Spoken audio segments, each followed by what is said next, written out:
Breaking news చూస్తున్నాం. దేశవ్యాప్తంగా toll plaza ఫీజులు పెరిగాయి. అర్ధరాత్రి నుంచి పెరిగిన కొత్త ధరలు అమల్లోకి వచ్చాయి. వాహన స్థాయిని బట్టి రేట్లు ఉండనున్నాయి. నెలవారీ పాస్లపై రూ. 275 నుంచి 330 వరకు పెంచారు. ఇక పెరిగిన ధరలు ఏడాది పాటు అమల్లో ఉండనున్నాయి.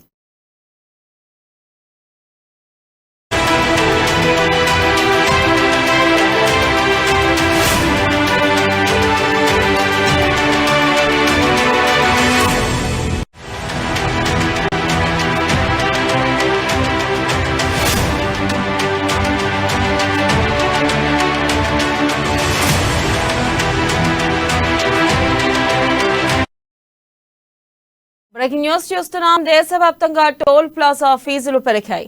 అర్ధరాత్రి నుంచి పెరిగిన కొత్త ధరలు అమల్లోకి వచ్చాయి. వాహన స్థాయిని బట్టి రేట్లు ఉండనున్నాయి. నెలవారీ పాస్లపై రూ. 275 నుంచి 330 వరకు పెంచారు. ఇక ఈ పెరిగిన ధరలు ఏడాది పాటు అమల్లో ఉండనున్నాయి.